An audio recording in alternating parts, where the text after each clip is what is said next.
La sophro-acceptation progressive. Définition. Alors, il s'agit d'une technique de préparation mentale qui permet de préparer un événement spécifique et stressant selon une progression chronologique. Donc la SAP prépare toujours à quelque chose de spécifique, c'est très important. On ne va pas préparer quelque chose qu'on fait tous les jours, on va préparer un événement unique dans le temps. Donc soit un examen, soit un entretien d'embauche, soit pourquoi pas la première fois qu'on va faire quelque chose. Mais l'idée, c'est qu'on est vraiment sur quelque chose qui va engendrer un stress inhabituel chez la personne. Et donc, le but, c'est de l'amener à se libérer progressivement du stress. Donc, le stress, à la fois celui par anticipation. Je sais que je vais avoir un entretien d'embauche très important pour moi dans 2 mois. Eh bien, je commence à stresser maintenant. Et donc, la SAP va me permettre de travailler sur ce stress actuel ou le stress qui risque d'apparaître quelques jours ou quelques semaines ou quelques mois avant l'événement spécifique. Et puis du stress lié à l'événement lui-même, c'est-à-dire comment je me projette dans cet événement. Souvent, justement, si j'ai besoin d'une SAP, c'est que je vais avoir tendance à envisager cet événement sous un angle négatif, c'est-à-dire je vais pas y arriver, je serai pas à la hauteur, je vais bafouiller, etc. Donc l'idée, c'est d'inverser les paramètres en aidant la personne à se projeter de façon positive dans cet événement, mais aussi dans les étapes qui le précèdent. La SAP permet aussi d'utiliser les outils préalablement acquis pour aborder la situation selon ces 3 composantes. Donc ça, vous verrez progressivement au niveau du protocole comment ça se passe, puisque ces outils, on les aura préparés en amont. Alors, j'ai donné des exemples, bien sûr, ce sont des exemples, mais voilà, la composante du stress, il y a souvent une partie physique, par exemple un nœud au ventre, une boule à la gorge, des tensions, des maux de tête, des maux de nuque, etc. Donc l'idée, c'est que la personne puisse se projeter dans l'événement à venir avec une sensation agréable de chaleur, de légèreté, de quoi que ce soit qui lui donne finalement déjà, qui lui permette de se sentir bien physiquement. Suggestion d'un état émotionnel positif, donc ça, forcément avec l'ancrage, on a un bon moyen de permettre à la personne de se sentir telle qu'elle aimerait se sentir ce jour-là, sereine, confiante, courageuse, à définir avec elle, bien sûr. Et puis la suggestion de pensées réconfortantes, c'est-à-dire, comme je disais tout à l'heure, les types de pensées de la personne qui a un événement à préparer, ce sont je vais pas y arriver, je serai pas à la hauteur, etc. On va plutôt proposer à la personne des pensées positives du style je suis calme et détendu, je parle à haute et intelligible voix, je suis dans mes explications, etc. Donc la SAP prépare la personne à être dans un état positif, qu'il soit physique, émotionnel ou mental. Donc il s'agit d'avancer pas à pas et sereinement vers l'événement auquel on se prépare.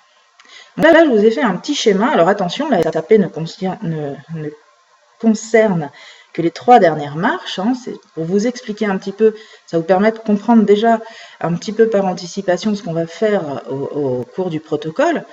Donc là, par rapport à quelqu'un qui aurait un permis de conduire à passer, on pourrait travailler au préalable avec une bulle ressource, par exemple, qui favorise sa concentration et sa vigilance quand il est au volant. On pourrait travailler sur une SSS pour lui permettre de ressentir, je sais pas, de la chaleur, par exemple, si il est tendu quand il a peur. Donc, on substitue la chaleur à ces contractions musculaires de la peur. Un ancrage pour créer un état émotionnel positif, par exemple la confiance, confiance en sa capacité de conduire le véhicule et de respecter les consignes de l'inspecteur. Donc ça sera un travail préalable à la SAP. Et ensuite, la SAP, ça va être ces 3 dernières étapes. Attention, le protocole ne va pas se limiter à ça. Là, je mets juste quels outils on va pouvoir utiliser dans la SAP. Donc SAP, les dernières leçons de conduite, donc comment la personne va pouvoir réactiver sa vigilance, sa concentration, se sentir bien physiquement à travers cette sensation de chaleur, et puis se sentir confiant lors des séances de conduite avec son moniteur, donc sachant qu'il a l'examen bientôt, et que parfois, la simple perspective de l'examen à venir peut lui faire perdre ses moyens. Donc là, on lui redonne la capacité d'activer ses moyens. SAP2, la veille du permis de conduire, donc c'est une étape chronologique qui précède encore, c'est-à-dire plutôt qu'il rumine et qu'il dorme mal et qu'il soit du coup en mauvais état physique et émotionnel le lendemain, l'idée c'est de l'amener à dire que voilà, il s'est préparé, que quoi qu'il arrive, il va donner le meilleur de lui-même, etc. Il n'est pas question d'enjoliver la réalité en lui disant que l'inspecteur va être sympathique et qu'il va lui donner son permis même s'il a raté. Non, on va l'amener à activer ses propres ressources. Qu'est-ce qu'il va mettre en place, lui, dans son attitude, dans son comportement, pour être au mieux de sa forme et du coup être performant dans ce passage de permis. Donc la dernière phase de la SAP, c'est la préparation de l'épreuve elle-même, l'épreuve de l'événement. Donc là, pour le coup, il s'agit du passage du permis. Donc pareil, comment il va activer ces différentes émotions, sensations, pour être efficace et performant dans cette expérience. Donc récapitulatif, on va définir avec le client les étapes anxiogènes, c'est pas nous qui allons les inventer, c'est lui qui va nous dire, voilà, depuis quelque temps, j'arrive plus à conduire parce que je sais que je vais avoir l'examen, du coup je suis stressée et j'y arrive plus. Puis la veille des examens en général j'ai la boule au ventre et j'arrive pas à avancer, et puis du coup la conséquence c'est que je fais des contre-performances les jours d'examen. Donc la personne se connaît souvent un petit peu et sait comment elle va réagir. Donc nous, l'idée c'est d'inverser ces paramètres là en identifiant à la fois comment elle envisage ces différentes situations et à la fois comment elle voudrait se sentir face à l'événement stressant. Comment du coup on va pouvoir amener un changement par rapport à sa vision habituelle des choses. Donc ça, c'est la phase de préparation. La phase d'action de la SAP, donc c'est pour chaque étape, suggérer un état positif, donc comme on l'a vu tout à l'heure, physique, mental, émotionnel, et décrire l'attitude appropriée qu'il va adopter face aux périodes qui le font stresser, celle par anticipation, et puis face à l'événement lui-même. Et en tâche à prescrire, le but, c'est que la personne continue à entretenir cet état positif et continue à se projeter dans ce scénario positif en justement s'auto-conditionnant pour faire en sorte que la situation se passe le mieux possible.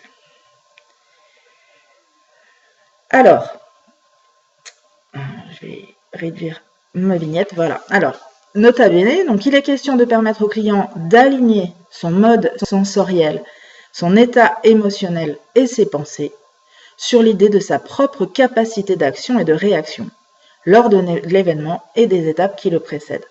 C'est-à-dire que là, l'idée, c'est que le client soit focalisé sur sa performance, comment j'ai besoin d'être physiquement, émotionnellement, et qu'est-ce que j'ai besoin de penser pour être efficace dans la situation qui m'angoisse. Il est exclu de lui proposer une vision idéale des paramètres extérieurs, donc c'est ce que je vous ai dit tout à l'heure, puisqu'il n'a pas de prise sur les éléments extérieurs. S'il tombe sur un examinateur qui est une vraie peau de vache, il va falloir qu'il fasse avec. Donc le tout, c'est qu'il puisse justement s'adapter à tout type de situation, parce qu'il aura renforcé ses ressources et qu'il pourra du coup adopter un comportement approprié face à une situation qu'il redoute et pour laquelle il a donc besoin de préparation. Dernier point, comme son nom l'indique, la SAP est un travail progressif qui ne peut en aucun cas être fait en une séance, sinon ça ne s'appelle plus une SAP. Voilà, donc le propre de la SAP, c'est effectivement de se faire de façon progressive vers un objectif à atteindre. J'espère que cette vidéo est claire. N'hésitez pas à poser des questions à votre formateur si jamais il reste des points d'ombre sur ce sujet. Merci.